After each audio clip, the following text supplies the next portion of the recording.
Hi, I'm Milas. They blindfolded me for my birthday, said they had a surprise for me. Then they dumped me in front of a rotting barn and drove off, laughing, my mother yelling, "Happy day, loser!" as they left me there alone in heels, no phone, no money, no help. But what's worse than being abandoned on a dirt road is realizing your own family has been quietly stealing everything you thought was yours, piece by piece, for years. And the moment I stood in that cold wind, mud soaking through my shoes, I knew they had no idea what I was about to do next. Before we dive in, tell me, where are you listening from right now? And have you ever felt betrayed by the very people meant to love you? Let me know below. I should have known something was off when Mom called me 3 days in a row. It wasn't her voice exactly, but the way she sang "Happy Early Birthday" like we were the kind of family that did that. We weren't. We never had been. Birthdays were always about Valora's big hair and big smiles, and me cleaning up the cake plates after they were done laughing. But this year, I told myself it could be different. When Mom said, "We have a special surprise for you," I let myself believe it. I even ironed the blue thrift store dress I'd bought with money from a small design job I picked up in Cincinnati. Standing in front of my cracked bathroom mirror, I smoothed the fabric over my hips and tried to imagine a day where I wouldn't end it alone, eating leftover Chinese takeout in front of the TV. The morning was gray, the clouds hanging low as if they were too tired to move. I zipped up a small overnight bag, tossing in the cardigan Mom had given me 2 Christmases ago, the one with a missing button, and a tiny bottle of perfume I only used on days I wanted to feel like someone. My phone buzzed with a text from Valora. "Get ready, today's gonna be unforgettable." I didn't know her words would burn later.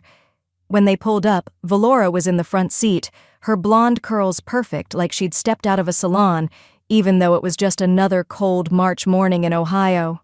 Mom rolled down the window, flashing that bright smile she saved for church ladies and neighbors, calling out, "Hop in, sweetheart. Today you'll never forget how much we love you."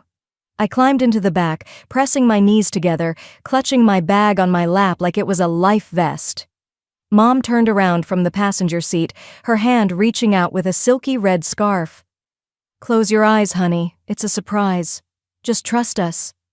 The fabric was soft against my eyelids, smelling faintly of lavender. I swallowed, forcing myself to relax as Valora started the car, pulling away from the curb with a little too much excitement in the tires. I tried to keep track of the turns, counting in my head, but somewhere around the 4th right, I lost the rhythm. Their voices were light, laughter bubbling up, but every so often a sharp giggle cut through, like Valora had told a joke meant only for Mom to hear. "She's going to lose it," Valora whispered, and Mom snorted. I shifted, pressing the tips of my shoes into the carpet, wishing I'd worn boots instead of heels. The car slowed, the crunch of gravel under the tires vibrating up into my seat. "Okay, birthday girl, we're here," Mom said, her voice sing-song sweet. "Time to get out." My hand reached out expecting someone to take it, but air met me instead. Cold, empty air. I stepped out, my heels sinking into soft dirt, the wind cutting through the thin fabric of my dress. "Can I take off the blindfold now?" I asked, my voice too small, too careful. They didn't answer. I heard the car doors slam shut, the engine hummed to life. The scarf shifted, the wind pulling it away as I reached up, fingers shaking, to pull it off completely. What I saw was nothing. No balloons, no family, no cake. Just a rotting barn with boards sagging, the paint peeling off in strips, weeds clawing up the sides like they were trying to swallow it whole. The wind smelled like wet earth and rust, a scent that clung to my throat. I turned just in time to see the car pulling away, Valora hanging out the window with her phone pointed at me. "Happy day, loser!" Mom yelled, and Valora's laughter rose above the engine as they sped down the road, leaving me standing there, alone. No phone, no wallet, no help. The cold crawled up my legs as I took a shaky breath, the humiliation washing over me in waves so strong I thought I might fall. My heels sank deeper into the mud with each breath, the laughter from the car still echoing in the empty fields around me. I turned back to the barn, the old wooden door swaying slightly in the wind, creaking like it was laughing too. My heart pounded, not from fear, but from the sharp sting of knowing they planned this, that the people who should have loved me most had driven me out here for their own entertainment. I looked down at my shoes, now covered in dirt, at the edge of the mud. And for a moment, I considered screaming, running down the road after them. But I didn't. Instead, I wrapped my arms around myself, the thin fabric of my cardigan offering little warmth against the wind, and let the silence fill the space they left behind. It was the kind of silence that didn't hurt, not anymore. It was the kind that felt like a promise, like the space left when something breaks and you finally see it for what it is. The barn door creaked open wider, the darkness inside swallowing the last bit of gray light from the sky. I let out a breath I didn't realize I'd been holding, my hands clenching and releasing at my sides. Their laughter was gone now, fading into the distance, but the sting of it remained, a reminder that whatever happened next, it was on me. I moved toward the barn, one small step, then another, the cold breeze biting at the back of my neck as I forced myself forward. The door groaned, shifting on its hinges, and I paused, listening, waiting for any sign that this was all some stupid prank about to turn into a real party. But there was nothing, just the rustle of weeds brushing against the rotted boards and the faint squeak of something moving deeper inside. I ducked under the crooked doorway, stepping carefully over a broken plank, the heels on my shoes already wobbling in the soft dirt. It smelled like damp hay and the sharp tang of rust, the kind of scent that clings to your skin.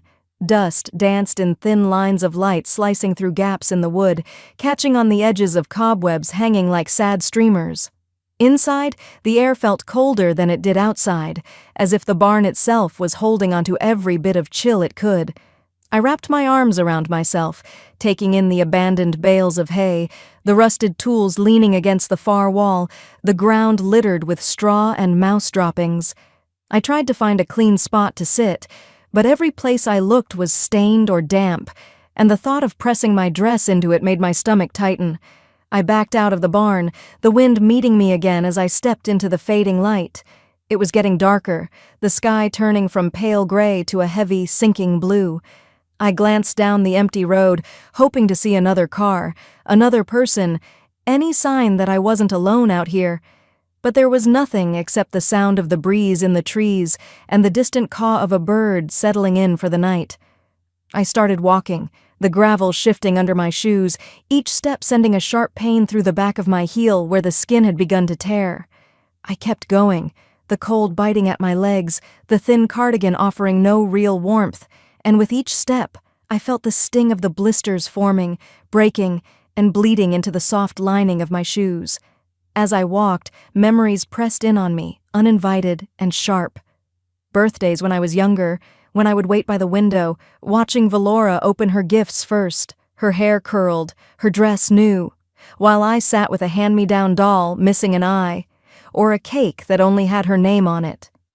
I thought I'd left all of that behind when I moved to Cincinnati, when I started paying my own bills, when I learned how to fix the faucet by myself at 2 a.m.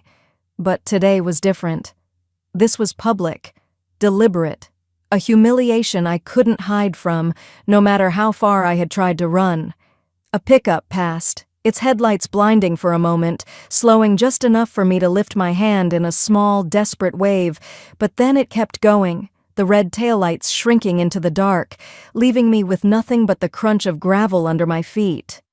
My feet throbbed, each step sending a pulse of pain up my legs, and I looked down to see tiny smears of blood marking the backs of my heels, staining the straps of my shoes. I wanted to stop, to sit down, to cry, but there was nowhere to go, and if I stopped, I knew the cold would take over, seeping into my bones. When the small gas station finally appeared, its single flickering sign glowing against the darkening sky, I nearly laughed with relief. The walk to the door felt like forever, each step pulling at the cuts on my feet, but I made it, pushing the door open to the warm scent of old coffee and cheap detergent. The clerk, a young man with tired eyes, glanced up but didn't say anything as I moved to the corner, leaning against the counter, trying to steady my breath. "Can I use your phone?" I asked, my voice rough from the cold. He nodded, sliding it across to me without a word. I dialed my own number first, the sound of the ring filling the small space between us, but there was no answer, just the mechanical voice telling me to leave a message. I hung up, the phone cold in my hand before opening the browser and logging into my social media. There it was, right at the top of Valora's story, a video of me stumbling out of the car, blindfolded, clutching at the air like a fool, the caption reading, "Happy Barn Day, loser," followed by a string of laughing emojis. The comments were worse, strangers and people I once called friends dropping in lines like "LOL savage" and "guess she finally got what she deserved." I felt something crack inside me, a small, clean break that left me standing there, staring at the screen as if it would change if I looked long enough. My hand shook, the clerk shifting uncomfortably as he pretended to stock a shelf. Then the voicemail notification popped up. I tapped it, holding the phone to my ear as Mom's voice, sweet and sharp all at once, filled the space between my heartbeat. "Hope you learned your place today, sweetie. Don't bother calling back. Sweetie." That word had never sounded more like a curse. I pressed the delete button, the screen dimming as I handed the phone back to the clerk, my fingers leaving smudges of dirt and blood on the edges. I looked down at my shoes, the dark stains spreading slowly, the pain in my feet matching the quiet, building rage in my chest. I didn't sleep much after the gas station. By the time I made it back to my apartment, dawn was already pressing at the horizon, smudging the sky in pale gray. I let myself in quietly, dropped my keys on the counter, and sank to the floor, not bothering to turn on the lights. I sat there, in that small, quiet kitchen, the scent of old coffee grounds and lemon dish soap hanging in the air, my dress stiff with dried mud, feet wrapped in gauze I'd found in the gas station's bathroom. I must have drifted for a while, blinking in and out, letting the silence fill the spaces that the humiliation from yesterday left behind. My phone was dead, so there was nothing to distract me, no screen to scroll, no calls to avoid, just me, the floor, and the soft hum of the fridge. When I finally stood, the stiffness in my legs reminding me of every mile I'd walked, I moved to the bathroom mirror. My reflection startled me, hair matted, streaks of dirt on my cheek, eyes red but dry. I didn't look like the woman who used to give in when my family pushed me down. I looked like someone who had hit a wall and realized it wasn't the end, just another place to push off from. I splashed water on my face, feeling the sting of cold against the tiny cuts where branches had scratched me yesterday. In the mirror, I whispered to myself, "They're not going to win." Back in the living room, I dug under the couch for the small box I kept there, the one with the few things I had left from Grandma. The edges of the cardboard were soft, worn from years of moving with me from place to place. Inside, beneath an old hairbrush and a faded Polaroid of Grandma holding me at the lake, was the birthday card she'd given me on my 13th birthday. The card was torn in half, a reminder of the fight Mom and I had that day when I tried to keep it out of the trash. "You are loved. You are enough." Those words were still clear, even though the paper was yellowed, the ink smudged where my tears had fallen on it years ago. I traced the words with my thumb, feeling something old and comforting in the memory of Grandma's voice, telling me the lake house would always be mine, a promise of a place where I could belong without proving myself. I placed the card on the counter and moved to the small table by the door where I kept unopened mail. Most of it was junk, but there was a thick envelope from a law office I didn't recognize. My name was spelled correctly, a rare thing, and my stomach twisted as I tore it open. Inside, legal documents tumbled out, pages filled with lines about family trust, inheritance reassignment, and signatures that looked like mine, but weren't. I felt the paper shake in my hands as I realized what they had done. Seraphine and Valora were trying to take the lake house, forging my name, making it look like I had agreed to give up the last place on earth where I felt safe. I stood there, the papers trembling as the morning sun began to slip through the blinds, warming my arms while the cold rage built in my chest. They wanted me to stay small, to stay quiet, to watch them take everything while they laughed behind their hands. Yesterday wasn't just a prank. It was a message. Stay in your place or we'll take it all." The kettle clicked off, steam rising, and I poured myself a cup of coffee, the smell grounding me for a moment. I carried the cup to my small dining table, sitting down with the documents spread before me. I read every line, every word, letting it sink in, letting it fuel the part of me that refused to be humiliated again. I opened my laptop, hands steady now, and checked the messages from the neighbors near the lake house, the people who still remembered me as the quiet granddaughter who spent summers helping Grandma pull weeds from the garden. One message caught my eye. "Valora stopped by last week, said she's planning to have a summer bash at the lake, thought you'd be there too." I closed the laptop with a soft click, letting the echo of it settle in the room. Valora had no right to plan anything there. Not now. Not ever. I stood, moving to the counter to grab the torn birthday card, sliding it into my wallet as if it were a shield. I glanced at myself in the window's reflection, the morning light catching the determined set of my jaw. They thought they could push me down again. They thought I would stay quiet, let them take the one thing that mattered most. Not this time. I brushed the hair out of my face, took one last sip of coffee, and whispered to the empty room, "I'm coming home." I gripped the steering wheel tighter as I drove, the roads empty, the morning air cold enough to slip through the seams of my jacket. The farther I got from the city, the quieter my mind became, like the hum of the tires was sweeping away the last traces of fear that had clung to me all night. I had packed only what I needed: tools, a pair of gloves, one suitcase with clothes I could work in. No makeup, no jewelry, nothing to remind me of the Melis who once tried too hard to please people who only wanted to see me small. As I turned off the main road and onto the gravel drive that curved around the lake, I slowed down, rolling the window down to let the sharp, clean air hit my face. The lake house came into view, a weathered shape against the gray sky, the dock stretching into water that mirrored the clouds above. My chest tightened, but it wasn't fear. It was the ache of remembering summers here, Grandma humming while she baked pies, her hands moving with practiced grace as she worked dough and told stories about how this house would always be my safe place. I parked the car and stepped out, gravel crunching under my boots. I paused, taking it all in, the peeling white paint, the shutter hanging crooked, the scent of damp earth and lake water mixing with the cold breeze. I walked up to the porch, running my hand along the railing, feeling the splinters where paint had chipped away. Inside, the kitchen was cold and smelled of stale air, but as I walked across the creaky floorboards, I could almost hear Grandma's laughter, see her wiping flour from her hands while telling me to set the table. I let those memories warm me for a moment before I noticed it. A window at the back of the house was shattered, the glass edges jagged like broken teeth. Mud tracked across the floor, dried and cracked, leading in from the back door. I followed the prints, each step grounding me in the reality that someone else had been here, had walked through this place like they owned it. On the counter sat an empty soda can, Valora's initials scratched into the metal with a key. She had been here, flaunting her presence like a dog marking territory. I let out a breath, steadying the burn in my chest.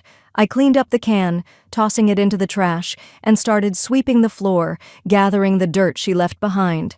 I wasn't going to let her claim this place, not while I was still breathing. Just as I set the broom down, I heard it. Tires crunching on gravel, loud music rolling in before the SUV even came to a stop. I looked out the window and saw Valora step out, wearing sunglasses despite the overcast sky, phone in hand as she took a video of the lake house like she was a realtor showcasing a property. Without knocking, she pushed the door open, stepping in with a smirk. "Wow, you really came all the way out here, Melis? Thought you'd stay in the city where you belong." I stood in the kitchen, arms crossed, letting her words roll past me like water off a stone. "This is Grandma's house. You don't get to walk in here like you own it." Valora laughed, the sound sharp and cold. "Mom says you're being dramatic. You think clinging to this old shack is going to change anything? Sign it over. You don't belong here and you know it." I didn't move. "I'm not signing anything." Her lips curled into a thin line and she pulled out her phone, pressing play on a voicemail. Seraphine's voice filled the room, casual, but with that edge I knew too well. "Melis, let it go. If you don't sign the papers, we will make your life hell. Don't forget, family always comes first." For a moment, the old fear bubbled up. I remembered being a kid, sitting on the stairs listening to them whisper about how I was too sensitive, too stubborn, how I needed to learn my place. My hand slipped into my pocket, fingers finding the torn edge of Grandma's birthday card. I held onto it, grounding myself. I looked up, meeting Valora's gaze without flinching. "You can tell Mom I got the message, and you can tell her it's not going to work this time." Valora's smile faltered, but she covered it with a scoff, pocketing her phone. "You're making a mistake." "Maybe," I said, stepping closer, lowering my voice, "but it's my mistake to make." For a beat we stood there, the silence thick, the lake wind pushing against the house. Then Valora turned, flipping her hair as she walked out, slamming the door behind her. I locked it, turning the bolt with steady hands, then leaned against the door, letting the quiet fill the space she left behind. I stepped onto the porch, looking out at the water, the waves, small but constant, brushing against the dock like a promise. I took a breath, feeling the cold air expand in my lungs, letting it burn away the last of the fear. "Try me," I whispered to the lake, to the wind, to every memory that ever told me to sit down and be quiet. The morning air was sharp enough to keep me alert, even after another restless night listening to the old boards of the lake house creak with every breeze rolling off the water. I had spent the dawn pacing the kitchen, the hum of the coffee pot, and the ticking of the old clock grounding me as I dialed numbers. Contractors, a locksmith, and Avon, my old college friend turned attorney, who answered on the second ring with, "What's going on, Melis?" By the time the locksmith arrived, the sun was barely over the treetops, casting thin light across the lake that turned it silver. I stood on the porch while he worked, hands tucked into my sweatshirt pockets, the weight of every dollar spent pressing into my ribs, but I reminded myself, this wasn't waste. This was an investment in staying free. I watched as the contractor, a quiet man named Roy, checked the windows, shaking his head at the cracked frames and the broken pane in the back room. "You'll need these replaced before the spring rains hit hard," he said, scratching at the stubble on his jaw. "Who did this anyway?" "Family," I said simply, and he glanced at me, his expression tight, but he didn't press. When they left, I locked every new lock, checking each door twice.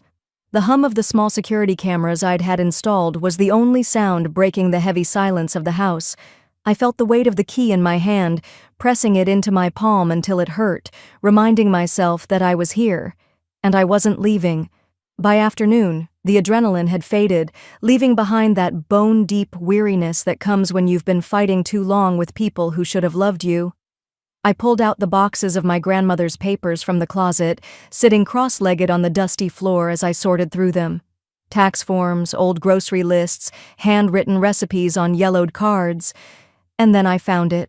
Tucked between two manila folders, a letter, notarized, dated the year before Grandma died. The words blurred as I read, "To my granddaughter, Melis Harper, I leave the lake house property in full, free of any family claim."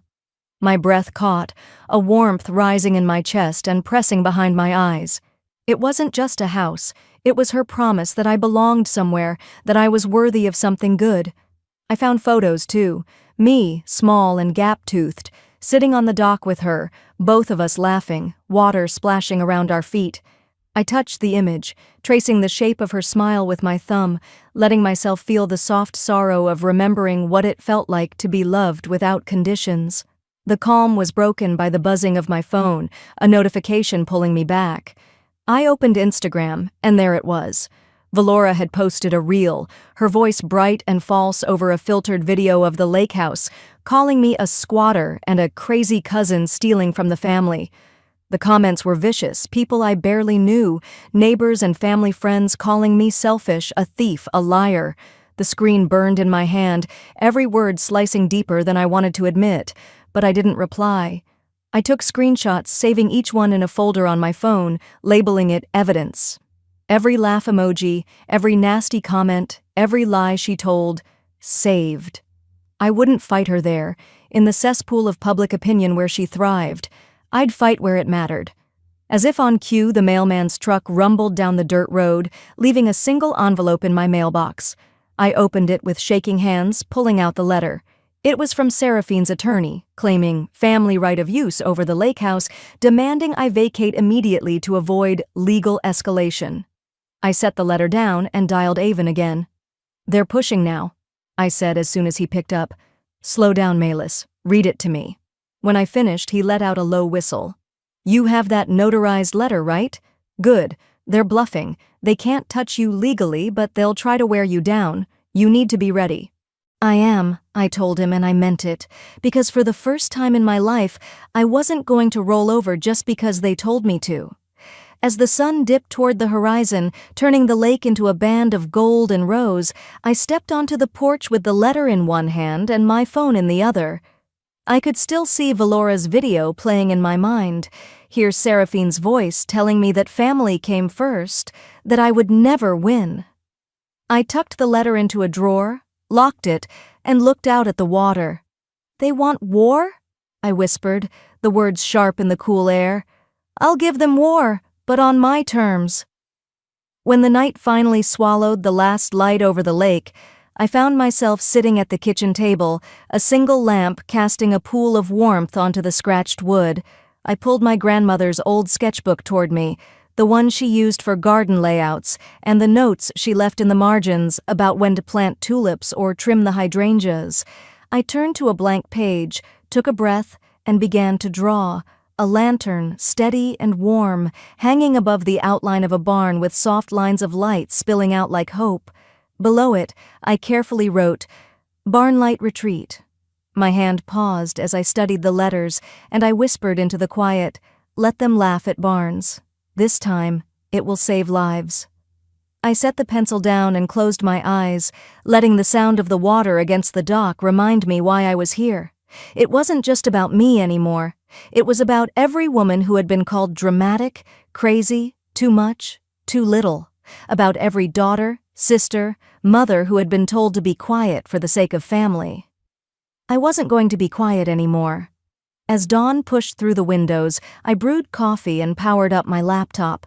I typed out a message and posted it anonymously to a local women's support group online, describing a vision for a place where women could come to rest and recover from the silent wounds of emotional betrayal.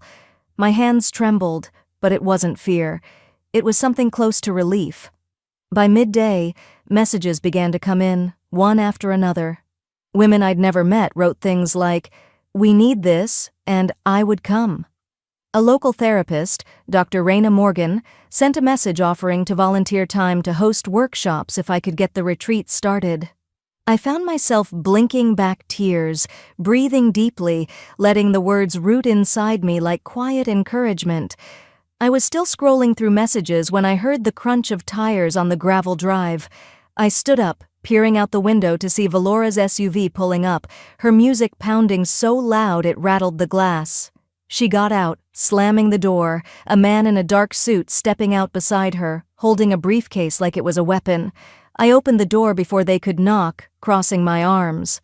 Valora barely looked at me before pushing past, her eyes scanning the room with that smirk she wore whenever she wanted to remind me who she thought was in control. "This is cute," she said, picking up the sketchbook and flipping it closed with a snap. "A retreat. You really think people are going to come to this dusty dump to cry about their sad little lives?" The man cleared his throat, adjusting his tie.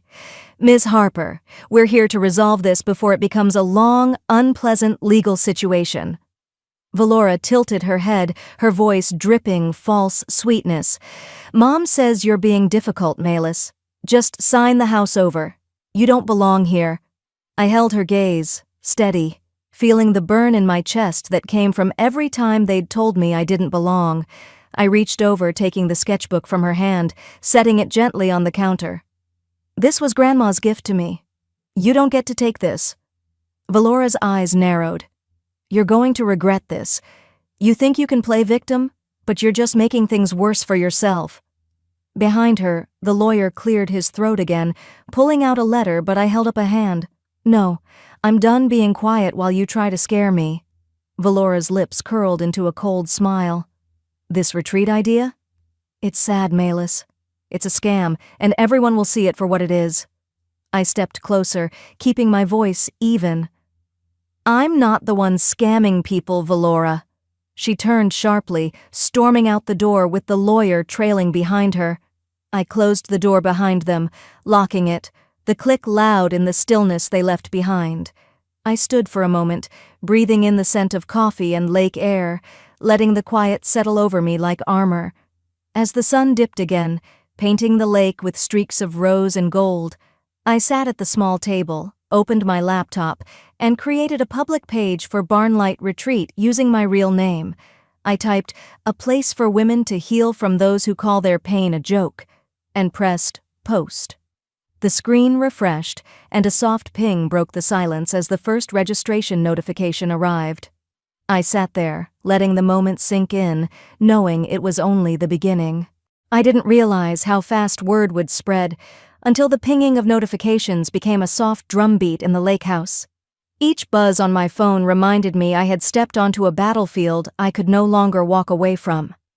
That morning, the sunrise over the lake was gentle, and the air felt clean as I brewed coffee, opening the windows to let the crisp breeze clear the tension that had settled in my shoulders overnight. I thought about the women who had messaged me, the way their words trembled between fear and relief, the same way mine once had. This place was theirs now, too. The first gathering was small. Dr. Reyna arrived with a basket of muffins and a calm smile, her presence grounding as she placed her hand on my shoulder. The women trickled in quietly, avoiding each other's eyes at first, carrying stories on their backs like heavy coats they hadn't yet learned to remove. We circled up in the living room, the old wood floors creaking beneath our chairs, and we sat in that hesitant silence until Reyna began speaking softly, inviting them to breathe, to write, to share only what they were ready to let go of. When the tears came, they were quiet, like a rain no one wanted to acknowledge. But as they fell, the air shifted. We shared a meal of soup and bread, each bite a reminder that we were here, alive, together. A local photographer, a woman in her 50s with silver streaks in her hair, asked if she could take a photo for a small piece in the women's section of the local magazine. The camera clicked quietly as we stood on the porch, the lake behind us, a fragile promise of something good. That promise didn't last long. The next morning, Valora's voice came crackling through the kitchen radio while I was washing dishes, her laugh sharp enough to cut through the soapy water. "Oh, it's just a scam. A sad grab for sympathy from someone who can't let go of old family drama," she was saying. "My sister thinks she's helping people, but it's really just about attention. You know how these people are." The DJ chuckled. "Well, it sounds like a real circus." And Valora laughed again, a sound that made my skin tighten. By the afternoon, my phone was buzzing nonstop.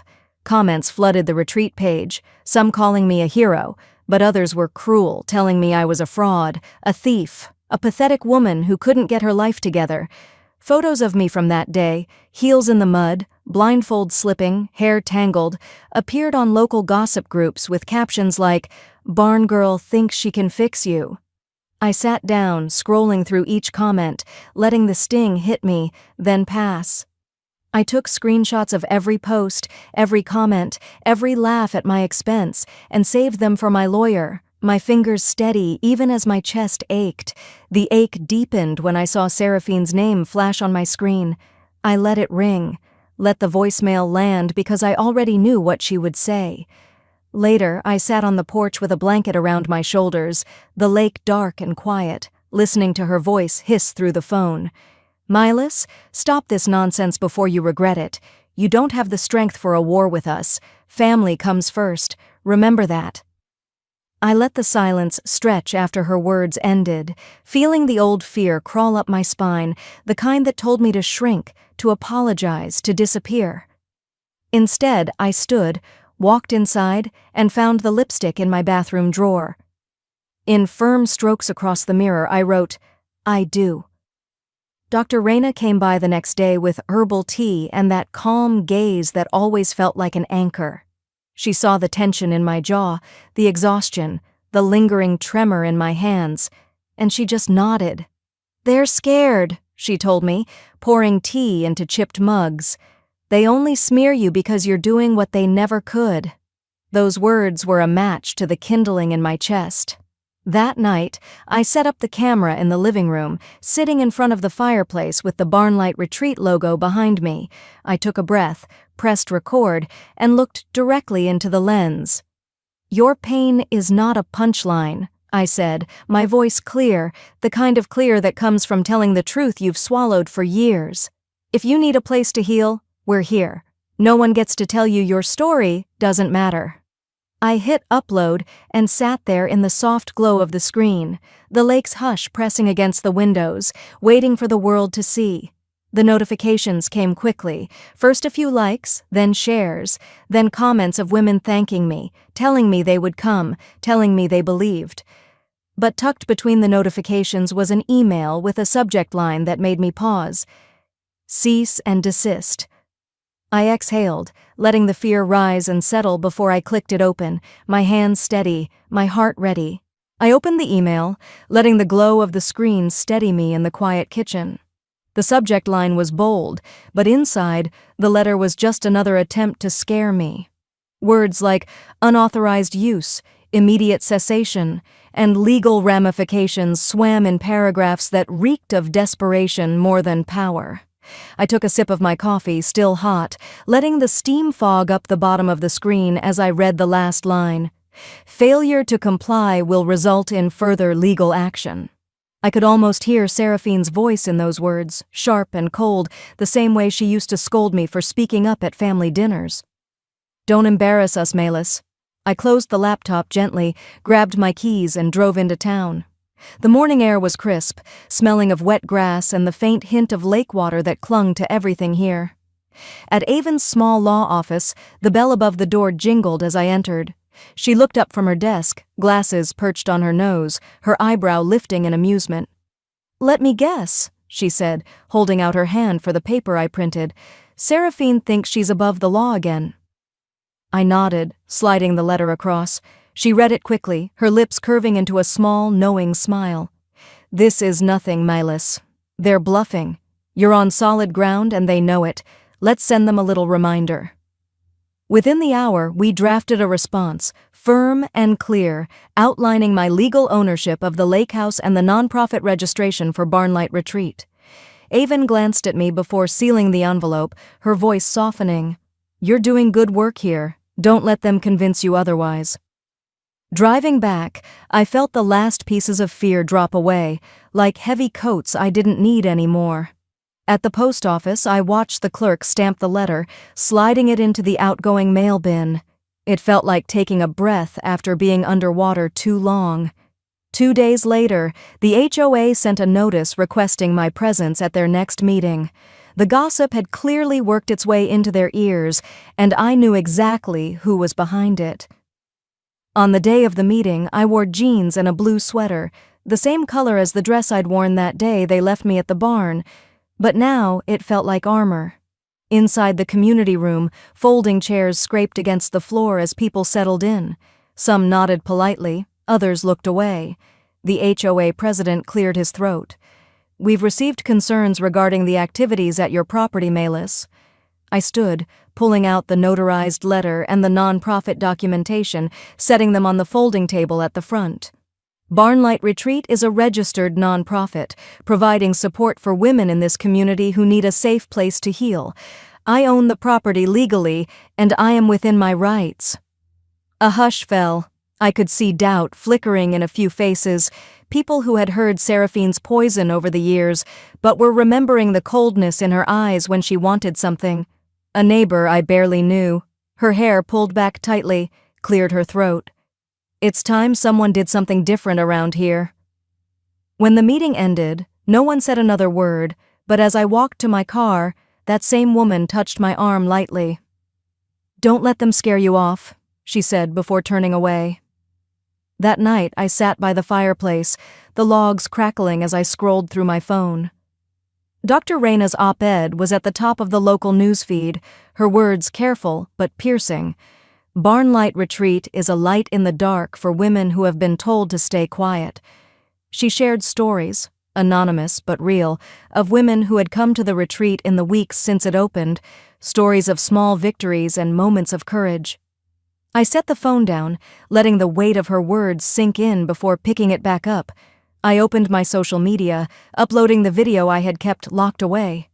It showed me, blindfolded, stumbling out of the car in those heels, the laughter echoing as the camera shook. I let it play, let it hurt, and then I wrote above it, "Your pain is not entertainment." I posted it and set the phone aside, my hands resting in my lap as the night wrapped around the house like a blanket. Each notification ping felt like a heartbeat, steady, alive. Comments came quickly, some of anger at what they saw, others of women saying, "I've been there," and "Thank you for speaking up." By the next morning, the post had spread beyond our small town. Messages flooded in from women in nearby counties, stories pouring out from strangers who no longer felt like strangers. One message simply said, "Thank you for not letting them silence you." It was the morning of the first official Barnlight Retreat weekend. Women arrived in pairs or alone, clutching small bags and wearing the same look I'd once worn, tired, wary, but with a flicker of hope in their eyes. We cooked meals together, painted, sat by the fire sharing pieces of ourselves we'd been told to hide. At dawn, we stood at the lake, hands clasped, the water calm as the sky slowly turned gold. I held my grandmother's locket, the metal warm from being pressed in my palm, and closed my eyes as the sun crested the horizon. It felt like she was there, her hand on my shoulder, the way she used to stand behind me when I was a child, telling me, "Stand up straight, Melis. You are stronger than you think." As we returned to the house, the gravel crunching underfoot, I saw a car I knew too well pull up by the gate. The door opened, and Seraphine stepped out, her hair perfectly in place, but her eyes showing something I hadn't seen before: hesitation. I took a deep breath and walked to meet her, the dew on the grass soaking into my shoes as I crossed the yard. The lake behind me was still, reflecting the pale morning sky. I could feel the eyes of the women from the retreat at my back, their quiet presence reminding me of why I was standing here. Seraphine closed her car door a little too hard, the sound cracking through the dawn air. Her posture was as rigid as I remembered, but her eyes flickered to the house behind me, to the women gathered on the porch sipping coffee, and then back to me. "We need to talk," she said, her voice trying to find that old commanding tone she used whenever she wanted me to shrink. But it wavered, just enough for me to see the uncertainty underneath. "We can talk here," I replied, folding my arms, grounding myself against the chill that rolled off the lake. She glanced around, her lips tightening. "Don't do this, Melis. Family is everything. You're tearing this family apart." A small laugh escaped me before I could stop it. I shook my head, stepping closer so she had to meet my gaze. "Family isn't supposed to hurt you and laugh about it." Her eyes narrowed. "You've always been so dramatic, making everything about you." Before I could respond, Valora's car pulled up, gravel spitting under her tires. She climbed out, her hair unbrushed, her face blotchy like she hadn't slept. She stormed over, her eyes darting between me and Seraphine. "You're destroying everything for attention," Valora spat, her hands shaking as she pointed at me. "This retreat, this circus, it's all just to make you feel important." I kept my voice even. "I didn't destroy anything, I just stopped letting you pretend your cruelty was normal." Valora's breath hitched, and for a moment her eyes softened before hardening again. "You think you're better than us now, don't you?" "I don't think I'm better," I said softly. "I just know I don't want to live like that anymore." Something broke in Valora then, her shoulders collapsing as she let out a sob she tried to swallow down. "She never loved us, Melis," she whispered, glancing at Seraphine, who stood frozen. "She only loved control." Seraphine's jaw tightened. "Don't you dare!" "Don't," I interrupted, turning to Seraphine, my voice steady. "Don't deny it. Don't twist it. I spent my life letting you decide who I was allowed to be, and I'm done." Valora's sobs turned into a quiet, desperate laugh, tears streaking down her face.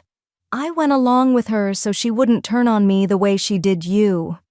I let the silence stretch, the breeze carrying the sounds of the women behind me washing dishes, their soft laughter and low voices blending with the calls of birds waking up for the day. "You made your choices," I told Valora gently. "So did I." Seraphine's face crumpled, anger flashing before it drained away, leaving her looking smaller, older. "You think you're so strong?" she said, her voice hoarse. "I am strong," I replied simply, not needing to raise my voice to make her hear me. She opened her mouth like she wanted to argue, but nothing came out. She glanced back at Valora, who was wiping tears from her cheeks, then at the women on the porch, some of whom were watching quietly, others turning away to give us space. Without another word, Seraphine turned and walked back to her car, her steps heavy, her shoulders slumped. Valora lingered for a moment, looking lost, then shook her head and followed. I didn't call after them. I didn't try to comfort them. I let them go. I turned back toward the house where the women were waiting. We moved to the dock together, the wooden planks cool under our feet as we stood in a circle, the lake reflecting the rising sun.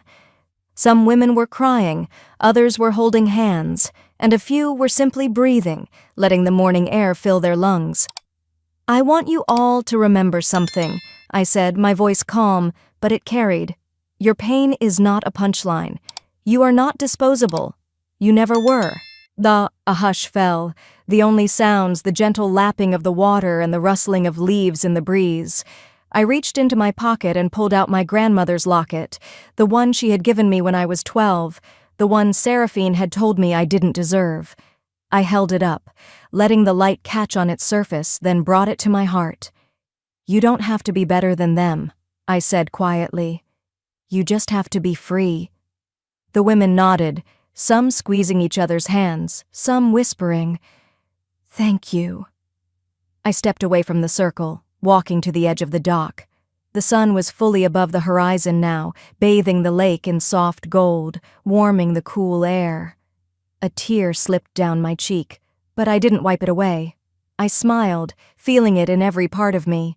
Not a smile of victory, but of release. Behind me, the women began to disperse, heading back to the house to pack, to return to their lives, but different now, lighter. I stayed on the dock a little longer, letting the sun dry my tear, letting the warmth sink in.